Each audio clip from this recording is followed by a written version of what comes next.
Yo guys, Mark Recto here. So, ngayong araw, pangatlong araw na nga pala no, bago kami magkita. And ngayong araw guys, ay wala, papakita ko lang sa inyo yung mga alaga ko guys, yung mga inaalagaan ko. May mga history tong mga inaalagaan ko guys. Pakita ko sa inyo, isa-isa lang, isa-isa. Ayan guys, yung apat na bibi na yan, 24 yan. Ang may anak dyan, isa na siya. Wala dito. Ayan.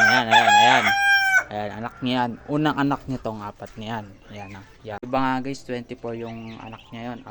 24 yung apat na pisa. Ngayon, yung 20, namatay.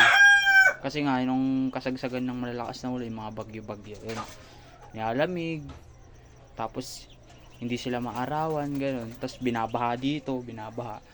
Kaya hindi ko din masikaso, kaya ayun, namamatay lang din, sayang yung mga pinapakain ko na pagkain nila. So ayun, kaya apat na natira, buti nga may natirang apat kala ko nga walang patitira nun kasi nga kalalakas ng bagyo, kalalakas ng ulan, putik niya lahat malalakas. Kaya yun, tapos ito na, may papakita pa ako sa inyo. Kung naman siya Texas, may history din tong Texas na to Ayan, na yung Texas na yan. Kaganda yan. Puti yan guys. O, puti. Yung Texas na yan guys. Sisiw pa lang yan. Napulot yan ni kuya ko. Doon sa pwesto niya. Doon. Nagbebenta siya. Pwesto niya doon. Dati nga may business si kuya ko yun. Basta. Napulot niya yan. Sisiw. Nawawala. Punta doon sa may pwesto niya. Tapos inampun niya. Tapos ngayon inalagaan ko.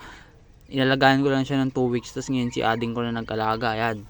Tapos ngayon naturuan na nga siya, di ba? Ayan. Ito papakita ko sa inyo. Ayan. Kaganda yan, kagandang manok di ba? Chika pangalan yan, Chika. Kalangan ng babae. Kalangan ni ading ko babae. Kalangan ni ading ko babae yon si Chika. Kaya pinangalan niya Chika. Sabi ko lalaki yan, kung ganun. Tapos nung lumaki na, edi ko, kagandang manok. Nabibilib si papa ko, putik. Kalangan namin hindi siya mabubuhay Tapos yun, nalagaan ni ading ko mabuti. So, ganun na siya kalaki, putik, pang sabong na siya. Ay nga pala guys, si papa ko hindi siya sabongero. Mahilig lang siya mag-alaga ng manok. Pag may mga ganap, o kaya wala kaming ulam, yan, kinakatay na namin yan. Mga ulam, pati mga bibin yan. Yan, marami siyang mga alaga. Yan, basta meron dyan. Pakita ko sa inyo yan sa mga susunod ko na video. Tapos yung kalapati naman guys, yung mga kalapati. Yung mga kalapati naman namin, sobrang dami din, nasa 30 plus. Nga, nung pinakawalan namin, nasasanay ng buwabalik dito. Ngayon, sa mga kapitbahay namin malalaking bahay, pupunta nga sa bubong. Kasi yun, nagagalit. Kaya yun, pinagbebenta na namin yung iba, binigay.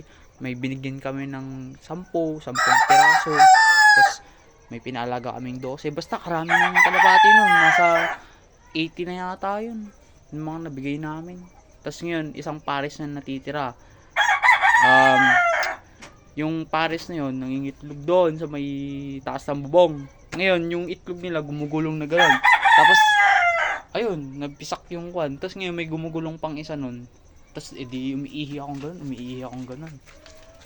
Pagkakan ko, pag gumugulong nga yung itlog, yung unang gumulong, itlog na basag. Tapos, nung may gumugulong ulit, tapos yung anak ko, tapos nasa loob gano'n. Tapos ayun lang muna. Kaya yun, papakita ko sa inyo yan yung kalapati na nasa loob na kwan na itlog sa susunod ko na video. Kaya yun guys, and susunod na ulit na video. Ayun, pangatlong araw na ng aking pagbibideo bago kami magkita ng girlfriend ko. Bago ko siya puntahan doon sa Manila. Kaya ayun guys, salamat and subscribe nyo na yan. Samahan nyo ako sa mga susunod ko na video and sa journey ko. Yun, bye bye.